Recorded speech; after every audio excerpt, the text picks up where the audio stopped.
Mishnah and Gemara, all about the laws of the esrog. And there were many different cases that the Mishnah talked about. And one of the questions we had in the Mishnah was why the Mishnah repeats itself at the end. The end of the Mishnah, it says about if it has a hole in the esrog. And first case was it was a hole and it's missing something. And the next case was it has blisters on it.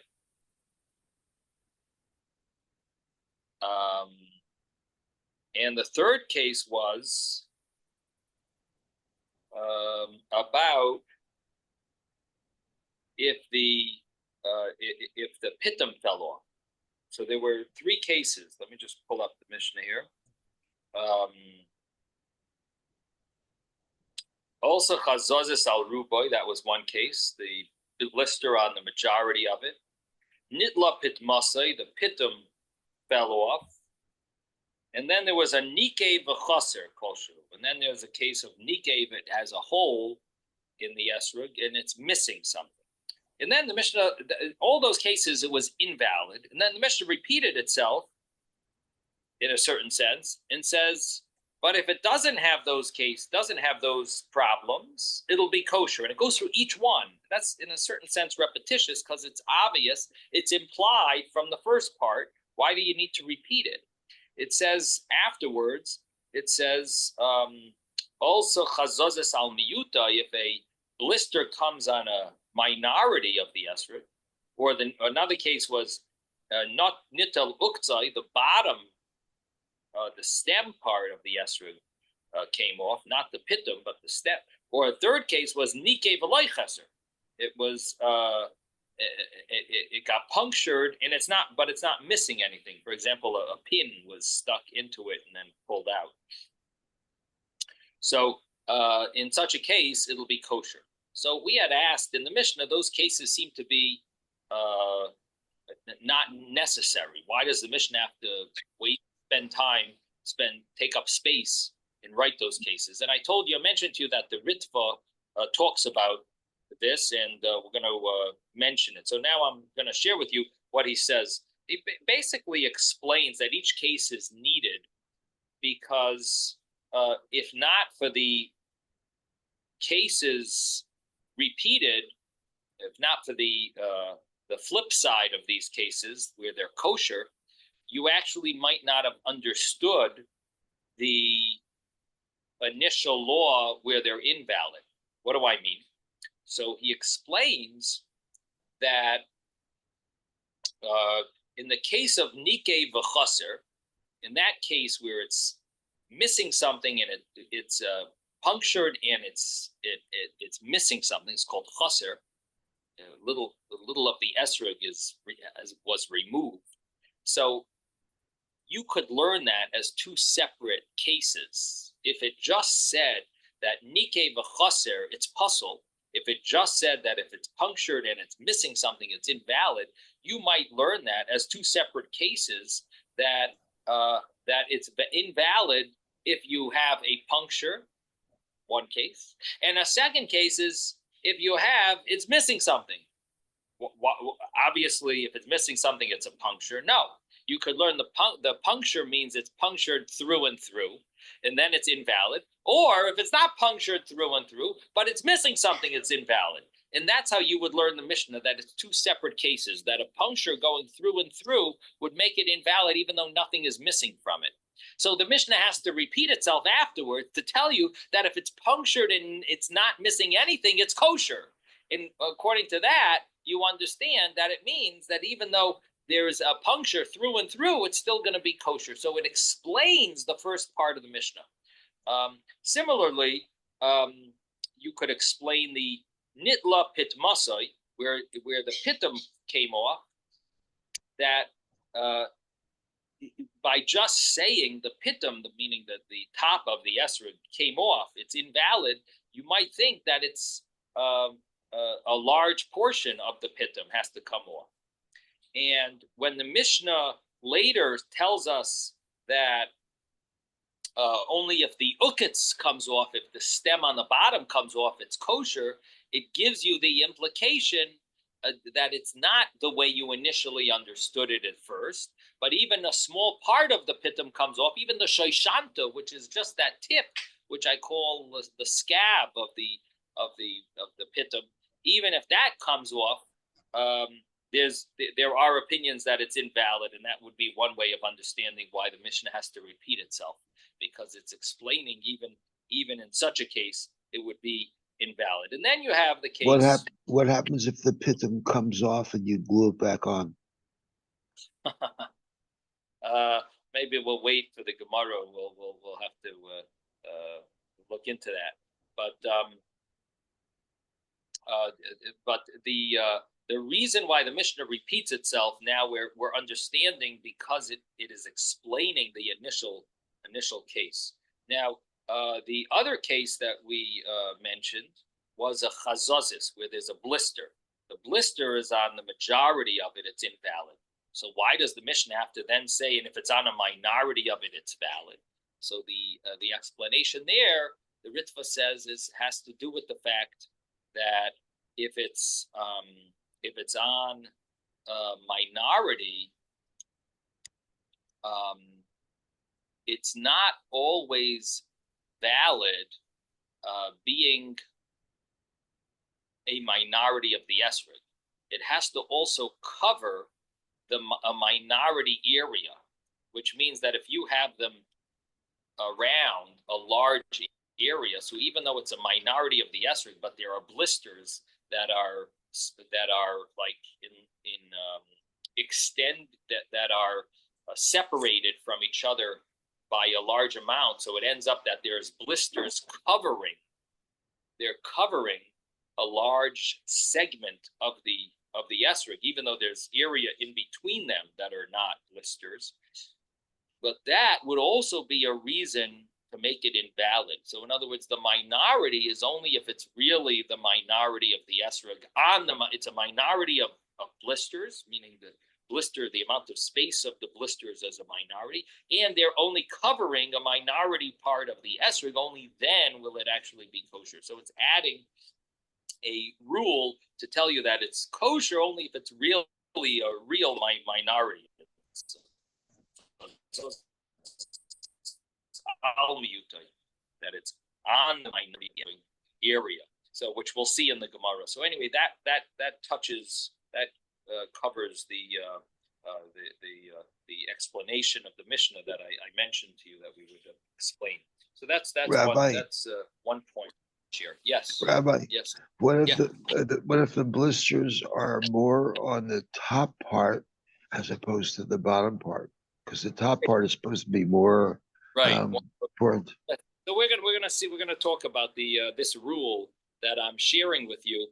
We're talking about more. The Gemara is gonna go through it, but I just wanted to get back to answer the questions. But you'll see in the Gemara is going to go through a lot of this, and then we're also going to be talking about, as you mentioned, like the chaitim, which is the upper area of the esrog, and the rules about it, which you're touching upon, and additionally, what it really means, how much of the esrog is filled with blisters. So we're going to be going over both of those in the coming days, Mitzvah Hashem. The other thing that I wanted to mention is that on the Mishnah, there's something that we talked about, and we really talked about it before as well, and that was on page 31, 31b. And we spoke about this green esrog. The green esrog is what we explained, which was based on Tosfos on page 31, was that it depends if the green is going to turn yellow or not.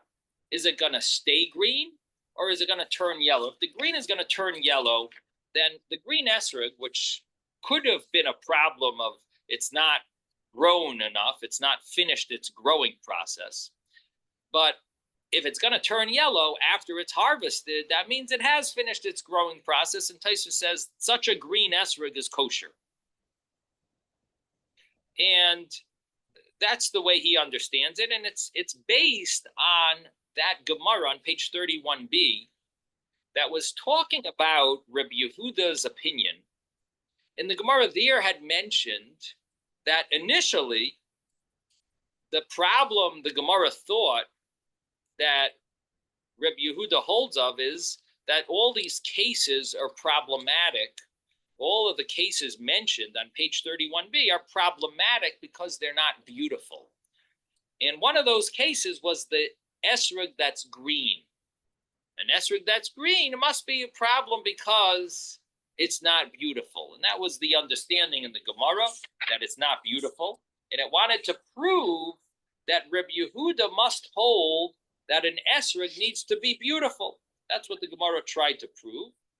And the Gemara then said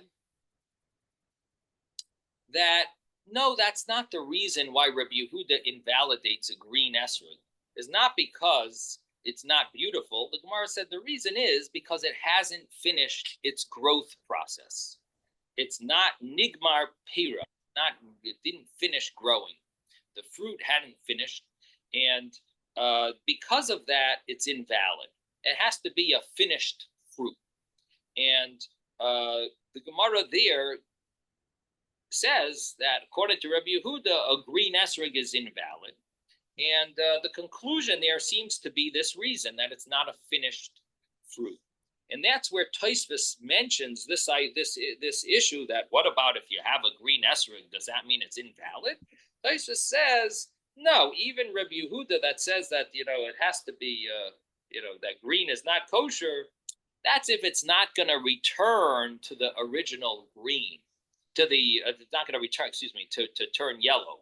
That's if it's not going to change and turn yellow. But if it's going to change and turn yellow after it's harvested, that's already finished. The growth is finished, and it just needs to fully ripen. But it's finished fruit. It's growth. It's nigbar pera. The fruit is done, and it's kosher. You could use a green esrog. So that's the opinion of Tosfos, and I mentioned that when we learned in our Mishnah says Yarak Karti, and it brings this argument to Reb Meir and Rabbi Yehuda, and the halacha generally follows Rabbi Yehuda when there's an argument, Reb Meir, Rabbi Yehuda. And it comes out that what does the Mishnah mean when it says green esrog is invalid? It's that. What does it mean? So we explained what Tosfos had said earlier on page 31. No, our Mishnah is on 34b, and the Mishnah mentions this argument of Reb Meir in Reb Yehuda. And we mentioned that the meaning of a green esrog is similar to what Tosfos explains, that the green esrogim that you buy in the Judaica stores and the esrog shops are basically kosher according to Tosfos, because they all do turn yellow, so they've finished growing. Now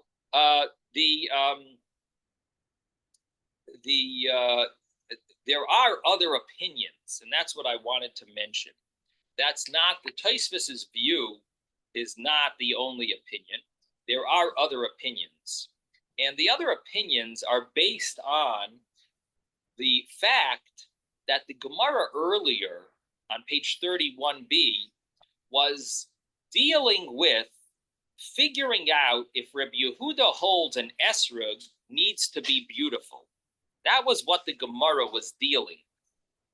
And in the opinion of Rabbi Yehuda, the Gemara assumed it needs to be beautiful. And the conclusion was it doesn't need to be beautiful. Now, the greatest question on Rabbi Yehuda that the Gemara asks a number of questions. The greatest question on Rabbi Yehuda is the fact that the pasuk says, pre-eitz hadar. It says the esrog needs to be beautiful, right?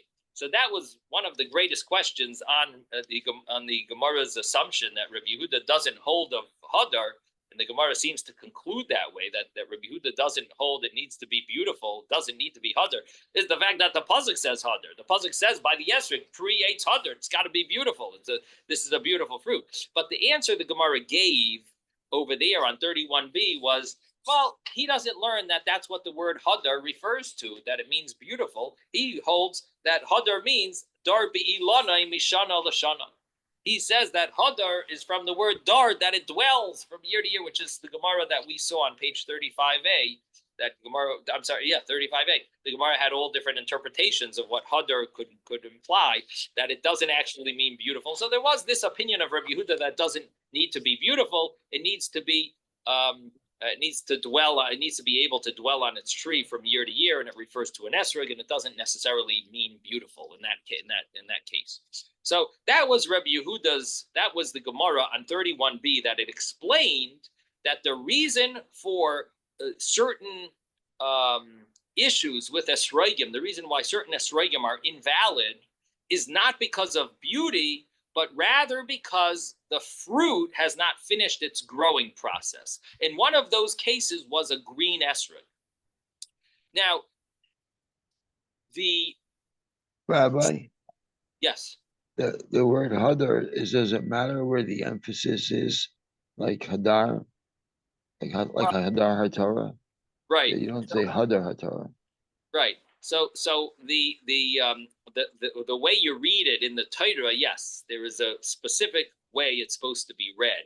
But the fact that it could be read differently because the vowels are not there, in the notes are not there, so you wouldn't know what side, what type of, from the word itself, you don't see where to put the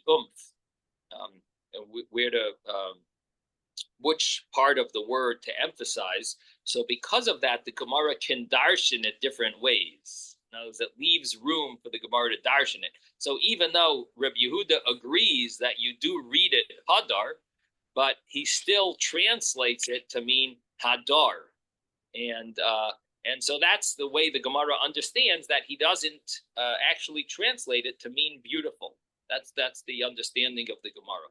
Now, what I'm trying to get to with bringing this to your attention is the fact that we explained all of this according to Rabbi Yehuda's understanding that there's no rule of hadar. So what came out from the Gemara is a green esrog kosher or puzzle. So it depended if it's going to turn yellow or if it's not. And the problem with it was, if it's going to be a complete fruit, is it complete or is it not finished its completion? Is it complete already or not? And that fit with that Gemara on 31b, which was working on figuring out the opinion of Rabbi Yehuda. We do not agree with everything that Rabbi Yehuda said. What do I mean? Rabbi Yehuda doesn't hold of hadar. We do hold of hadar. The fact that Rabbi Yehuda doesn't hold of hadar, it could be the reason why his explanation of a green esrog, the problem with the green esrog, is that it's not completed its growth process. But not because of hadar, not because it's not beautiful. A green esrog, he doesn't care about the fact that it's not beautiful. He cares about the fact that it didn't finish its growth process, because he doesn't hold of this concept of beautiful when it comes to the esrog.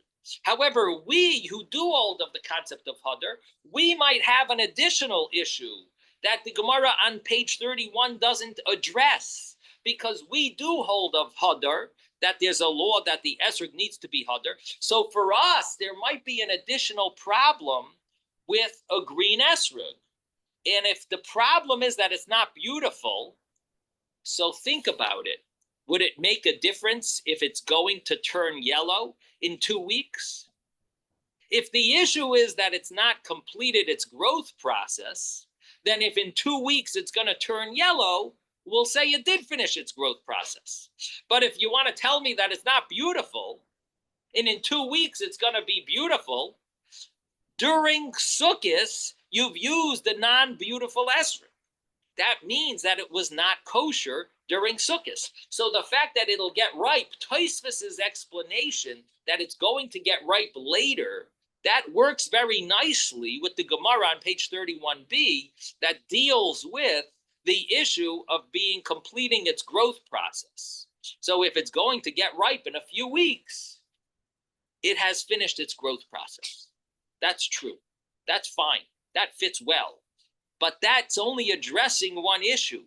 If you want to address the issue that Rabbi Yehuda doesn't deal with, but we do deal with, which is the issue of Hadar, that it has to be beautiful, then you come out with another issue that would be that this esrog might also have an additional problem that the Gemara doesn't deal with there because it's only talking in Rabbi Yehuda's view, but there really is and could be another issue, and that would be Hadar, that is not beautiful. And if it's green at this moment, that Sukkot, when Sukkot kicks in, if it's green now, it's not usable now, even though in 2 weeks it's going to get ripe. So again, Tosfos is only addressing an issue of completing its growth process. He's not addressing the issue of being ripe. So what comes out from that is that there could be an issue of using an esrog that's completely green. Now, so the Bach brings this point, and he says that according to us, we hold that you need to be Hadar. So there's an issue by a green esrog that it's not Hadar. Now, even though it might get yellow later, if it didn't get yellow now, it's not Hadar. It's not beautiful. And one of the commentaries brings a proof to this from a different source, where the Trumas Hadeshen brings that law. He says an interesting law. The Gemara on page 31, it talked about our Mishnah, about the small esrog. And it said, what's the problem with the small esrog? If it's as small as a walnut, or small as a egg, smaller than a walnut, smaller than an egg. So the Gemara on page 31 brought it. And the Gemara there on page 31 said that the issue is not that it's too small and it looks ugly. It doesn't look Hadar.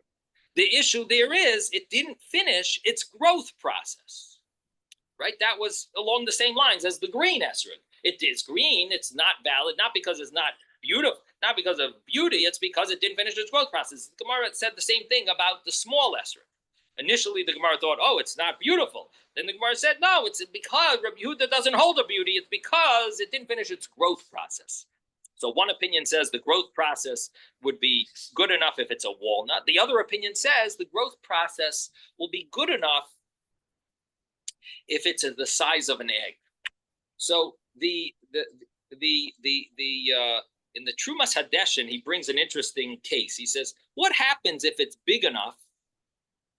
It's reached that size of an egg or a walnut, according to the other opinion. And then it got smaller. You know, some things after they age, they get a little smaller. They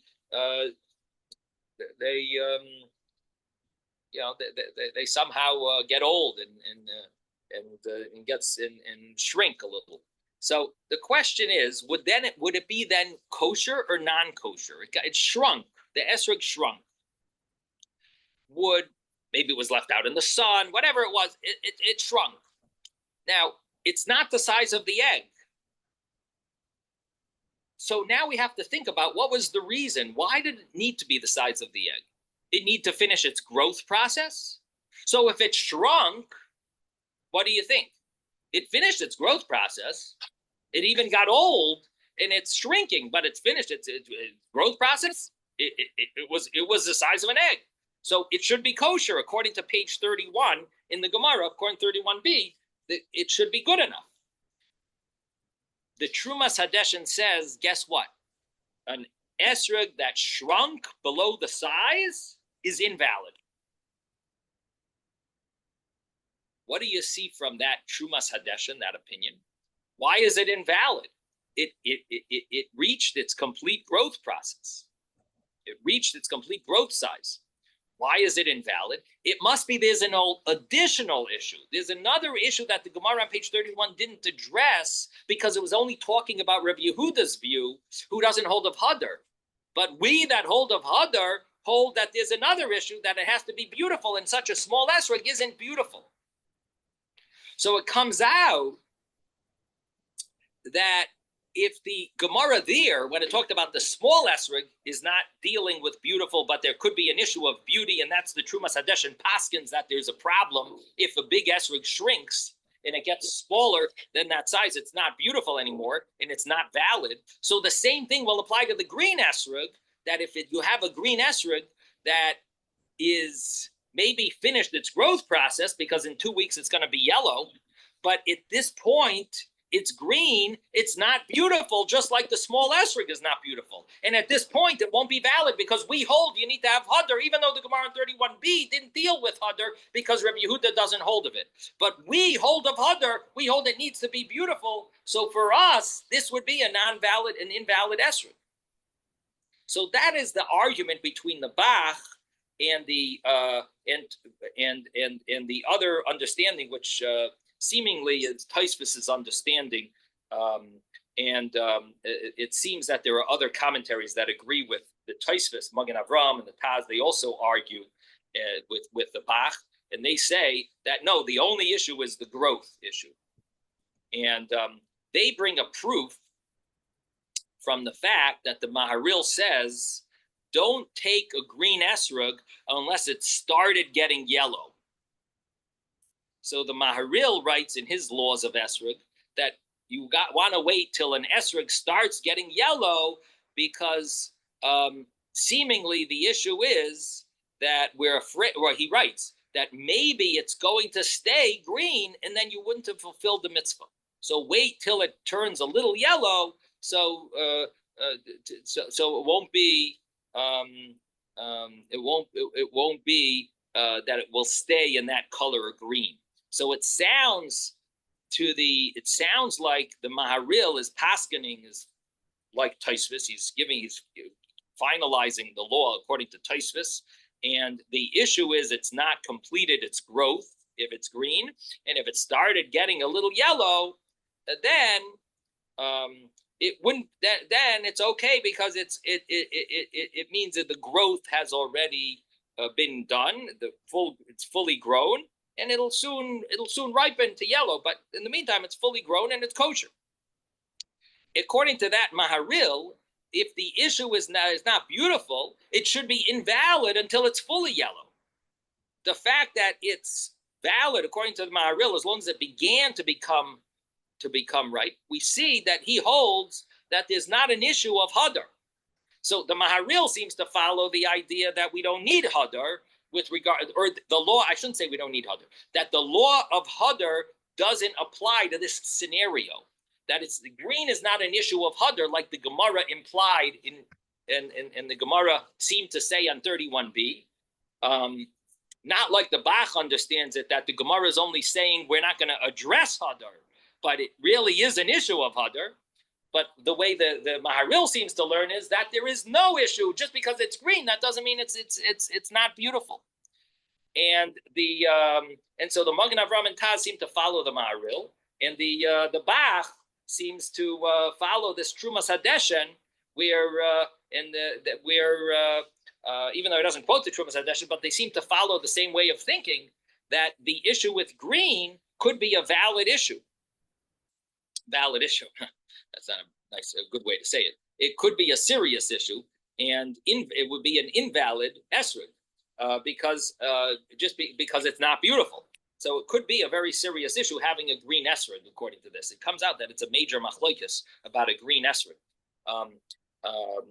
Now, what so this touches on the Mishnah that we learned about the Yorek Karti. If it's green like Karti, like leek, that would be two ways of learning it. That if it's going to ripen within some time, it's going to become, if it's going to become yellow, so there's room to say that that's not what the Mishnah is talking about. Or you could say it is what the Mishnah is talking about, and really it's going to be invalid because it's not hadar, it's not beautiful, even though it's going to ripen. So there's two ways of learning the Mishnah, which ends up being a big machlekes in Jewish law about using a green esrog. Of course, this is very practical. This is a very practical law because in all the esrogim stores, you will find that very often there are green esrogim. And what it also boils down to is that certain years, when Sukkot falls early, you are often stuck with many green esrogim. It's very hard to get them to ripen by that time. They're not ripe by Esrog. If Sukkot comes in early, if it's earlier in September, so some years it's in October, like a leap year. After a leap year, it's going to be generally in October. But in the years that it's earlier in September, then it could be more of a problem to get a non-green esrog. So this is dependent on this machlokes. Now, I'm also mentioning that because it comes out that that based on this that I'm sharing with you, it turns out that we can answer a question that we asked yesterday. Yesterday, we were stuck with an issue, and that was that the Gemara implies that there is a measurement to the esrog. There's a minimum measurement to the esrog. And we said yesterday that it's not really a minimum measurement to the esrog. Seemingly, it's just a law that if the esrog is too small, it did not finish its growth process. But if it finished its growth process, there isn't really a minimum size. The esrog doesn't really have a minimum size. It just we got to just make sure that it's finished its growing, and that's where you have an argument what size is considered finished its growing. But if it was finished growing at a smaller size, or if we know that it reached its size, then it's not really that there's any limited. There's a minimum size for the esrog. And one example would be what happens if the esrog shrinks. And we saw the Maharil held that that's an issue, but not necessarily do others agree with that. Just because it shrunk, it reached its complete size, and possibly that's good enough. If it reached its complete size, then that would be reach its complete size. Maybe that should be sufficient.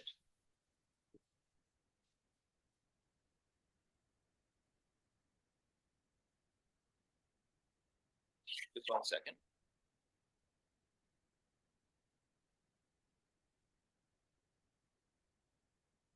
I'm sorry. We saw the Trumas Hadeshin. That I confused it with the Maharil. The Trumas Hadeshin, the wrong name. I gave you the wrong name. The Trumas Hadeshin said about an esrog that shrinks, and we saw that the Trumas Hadeshin holds that it's invalid. And the reason why the Trumas Hadeshin holds it's invalid is because there's an issue of hadar. But if you don't hold that, if you hold like the other opinion, that there's no issue of it being beautiful, then you will hold that an esrog that shrinks should be 100% kosher. Just because it shrunk, it doesn't ruin it. It's fine. It's kosher. Why? Because the esrog, even though it's a small size, but it reached its full growth. And that came up yesterday when we were dealing with the Gemara that said that an esrog that's going to be burned doesn't have the minimum measurement. It's katuse michdas shiure. It doesn't have the minimum measurement. And then we asked, but there is no minimum measurement of an esrog. What's the minimum measurement? So one answer we gave was, well, you see that the esrog, if it's too small, it's not visible. And the halacha, and the pasuk says, l'kachtem lochem pri etzader. It has to be visible, and so that shows that there is a minimum measurement of visibility. And if it's going to be burnt, it won't be visible. That was one way of learning, and that would mean that the minimum measurement is that it has to be visible, and that would be based on a pasuk that just says l'kachtem, that we're understanding it to mean that there has to be visible.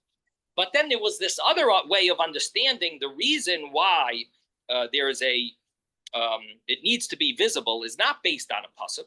There's another reason why it has to be visible, and that is based on the medrash that says that we want to show the world that we won in judgment on Rosh Hashanah and Yom Kippur, and we want to show the world it has to be visible. According to that, there isn't exactly a minimum measure of the esrog. It's just that we have to show that it has to be visible to the world. And I mentioned that if that's the pshat, that it has to be visible to the world, when you have an esrog that has a halacha that it has to be burned, and we consider it as if it's burned already, it's still visible to the world that you have an esrog and that we won the war. Just because it happens to come from a tree of an Asherah or an Avodah Zarah Iranidachas city, it's still going to be visible to the world. So who cares that the esrog is going to be burned? The fact is, it's visible to the world. But according to what we've just explained and what I've just brought from that these other opinions, it comes out of the Bach and the Trumas Hadeshen, it comes out that there is a minimum size to the esrog. According to the Bach and the Trumas Hadeshen, the minimum size of the esrog is that it has to be the size of an egg or the size of a walnut, according to the two different opinions. And the reason is because of hadar, it has to be beautiful.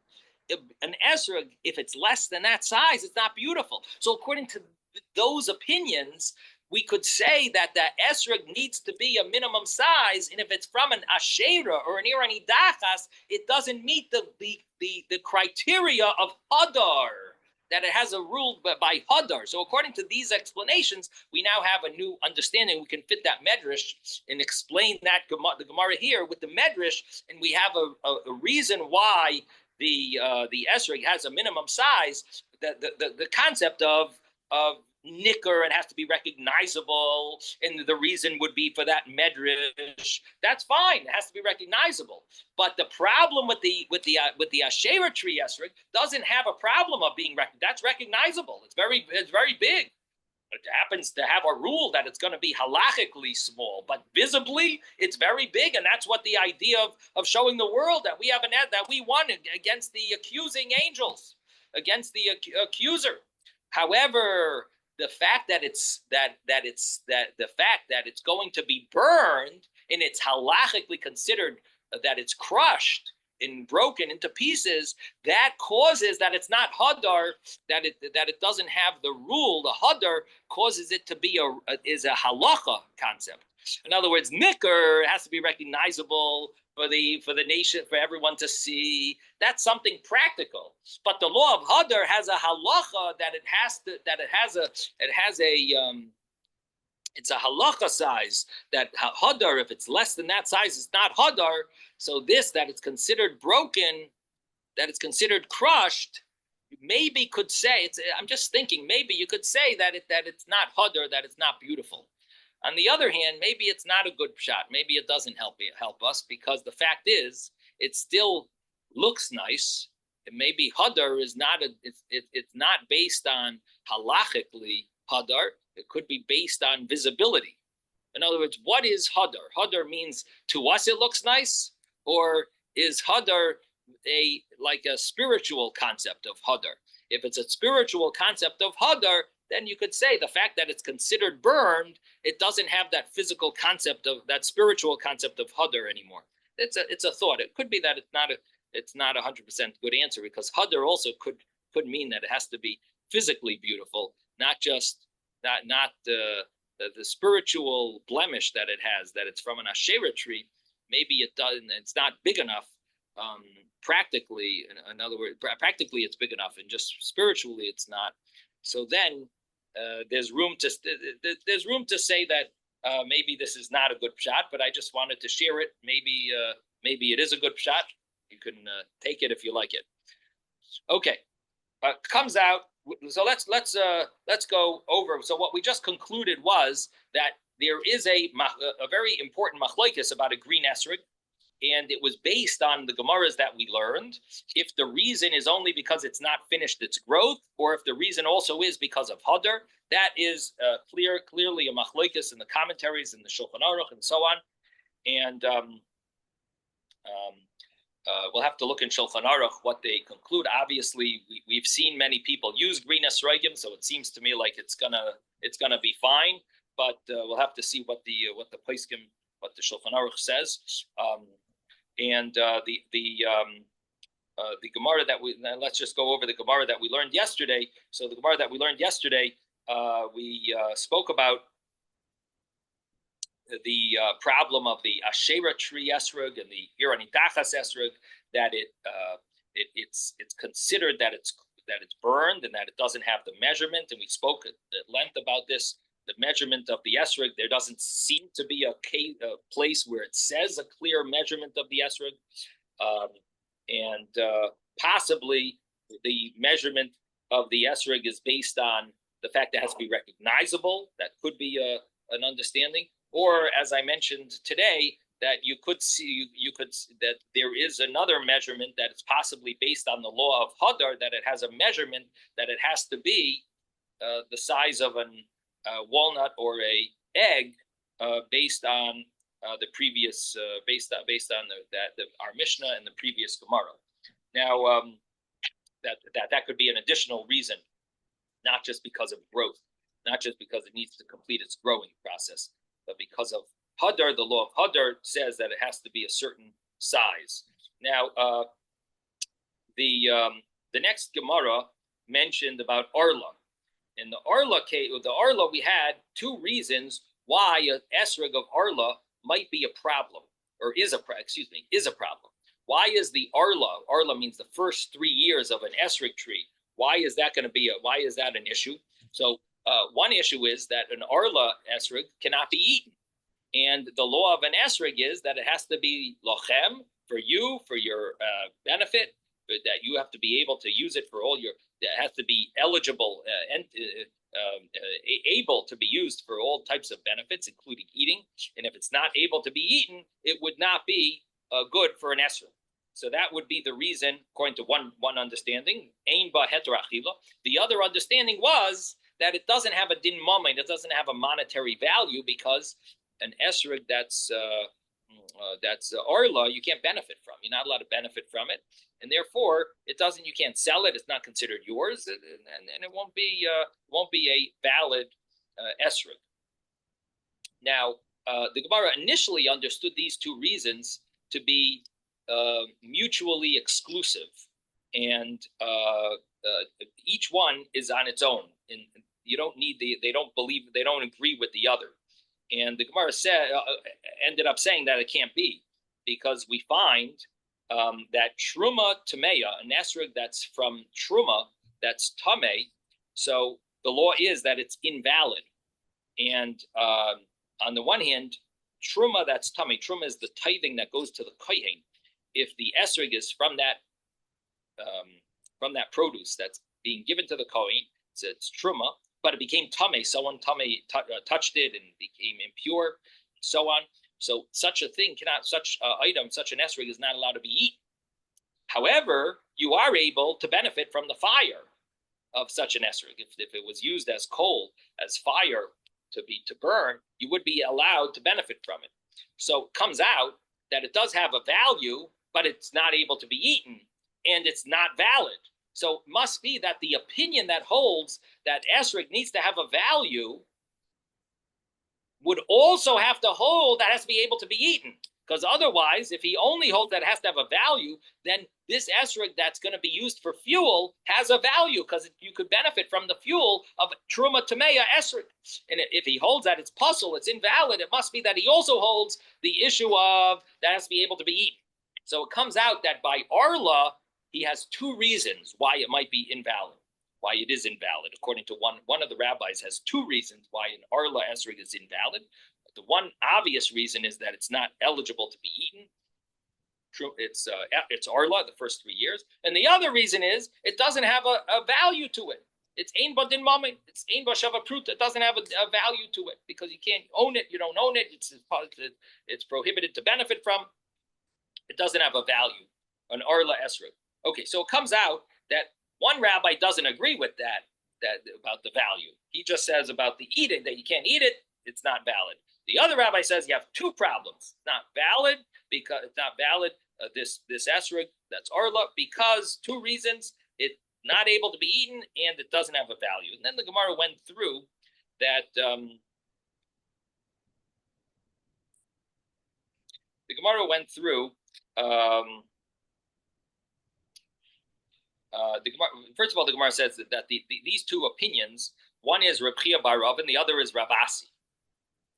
And the Gemara said that what would be the difference between these two reasons? The Gemara said the difference would be a case of Meiser Sheni in Yerushalayim.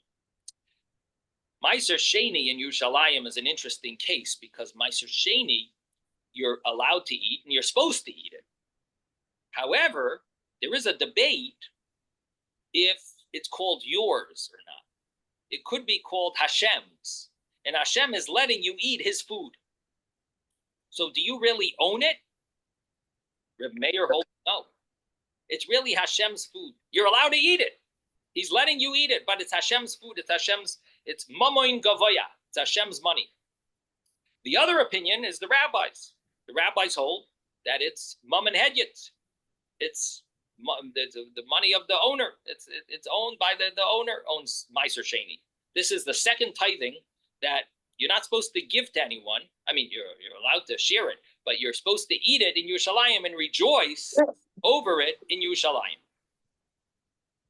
So the Gemara says that in the case of Meiser Sheni in Yerushalayim, that would be the difference between these two reasons of the problem of not being able to eat an esrog or not owning, the esrog doesn't have a value to you. It doesn't have a value.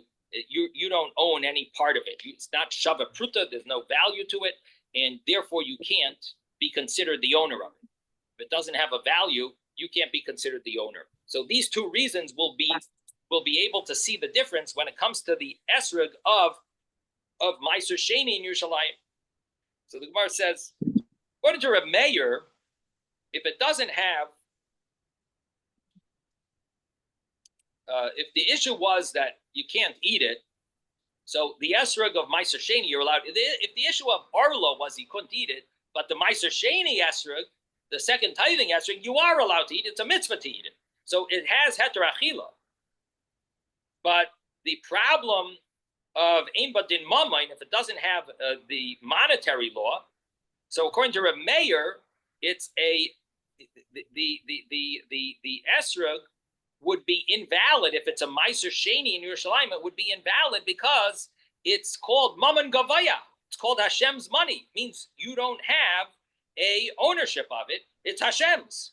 You have to have. It has to have some value, and you have to be able to be an owner. Din mammon, it has to be a monetary value to you. And this doesn't have that because it's Hashem's money. It's Hashem's mammon gavaya. It's Hashem's money.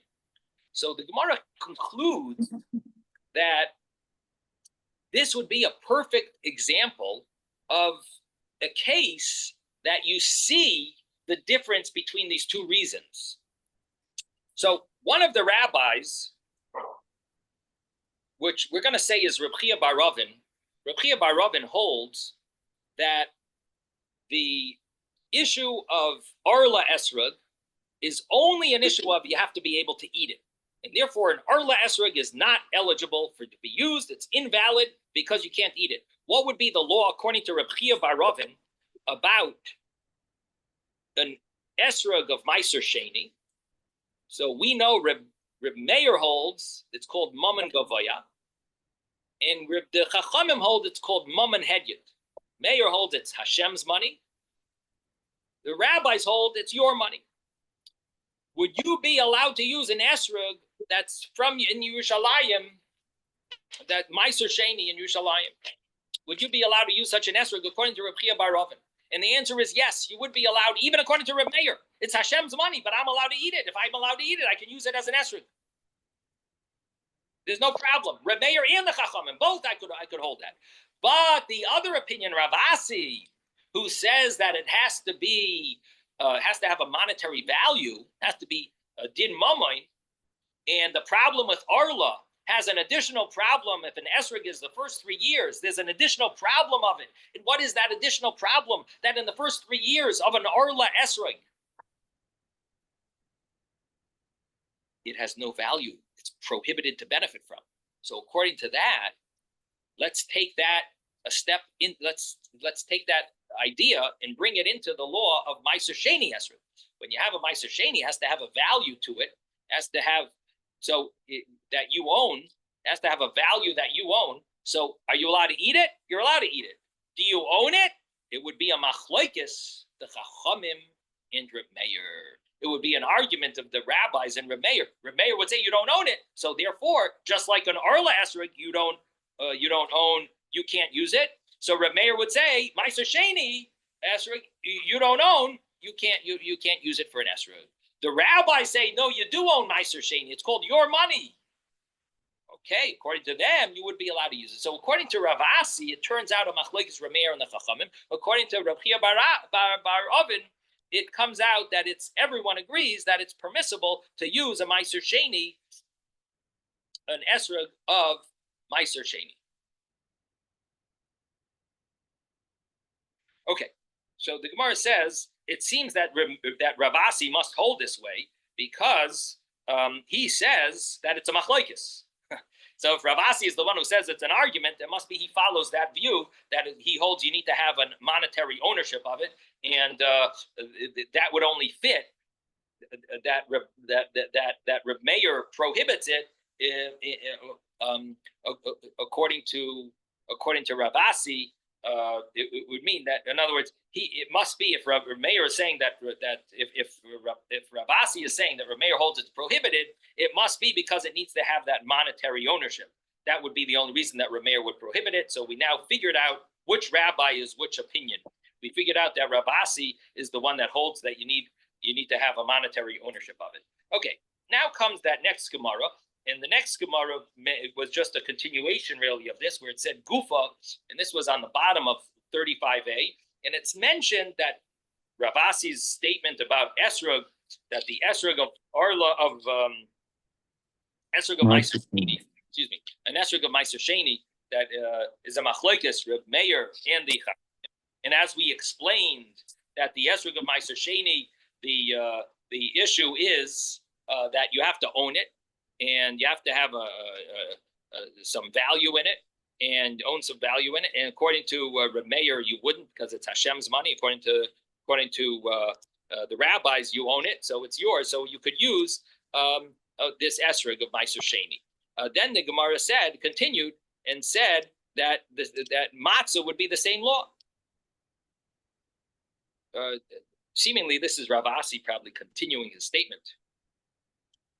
That Rav Asi continued and said that matzah of Meiser Sheni, Reb Meir would hold you don't fulfill the mitzvah on Pesach, and the rabbis would hold that you could fulfill the mitzvah on Pesach. Again, it's Meiser Sheni, and the question would be if you are considered an owner of the matzah. It's Meiser Sheni. According to the rabbis, you own it. According to the mayor, you don't own it. And so they obviously hold you need to own it. And according to Reb Meir, you don't really own it. It's Meiser Sheni. It's Mammon Gavaya. It's Hashem's money. You're allowed to eat it, but it's not really yours. You can't fulfill the mitzvah of matzah. And the same law would apply to Isa. If you have a dough, the dough is Meiser Sheni dough, which means you bought with the money of Meiser Sheni. Or the flour, I guess you could say, the flour of the Meiser Sheni you made into dough. You brought your flour to Yerushalayim.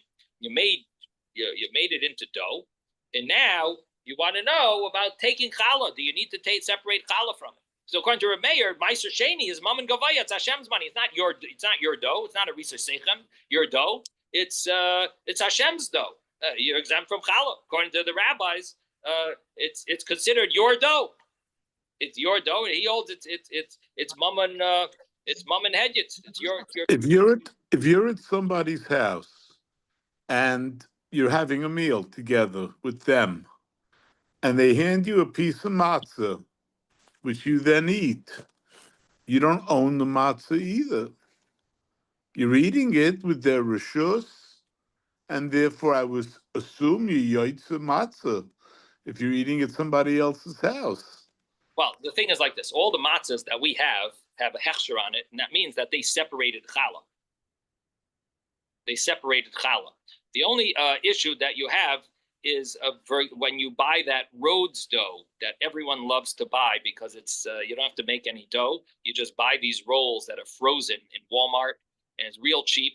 And the thing is, you never separated challah from it. And the reason why you didn't separate challah from it is because it's owned by a guy. The non-Jew doesn't, if it's owned by a guy, the kosher supervisor pops in there, but he doesn't own it.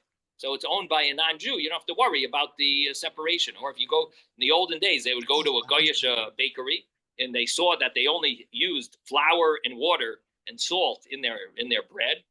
And so you would buy bread. You would throw a piece of wood into their fire and say, it's Pas Yisrael, because I threw a wood, I helped out the fire. You throw a piece of wood into the fire, and then you take the next loaf of bread that comes out of the oven, you're all set. And so that's not a problem. Challah wasn't taken. But nowadays, wherever you get matzah, it's always they separate challah. Challah, you look at the packaging, it always says... No, it says challah genommen. Right. They always separate challah. But yeah, definitely, challah needs to be taken. And the only heter is that if it's not your dough, so I guess we'd have to look into it. What the law is, if it's shutfis, how that works, own dough and things like that. But the simple understanding is it has to be your dough, and this would be a dependent. The Meiser Sheni would be a case where you have a problem because not a problem, but you have to know: is it called your money or is it called Hashem's money? Okay, let me just mute everyone. Rabbi. Yes, Moshe. A freshest challah, Meiser Sheni, that is Hashem's dough, right? When you take off that. It's an argument. Okay.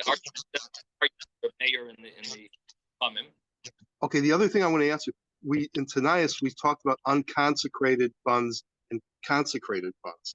Is this very similar to that? That's what I wanted to find out.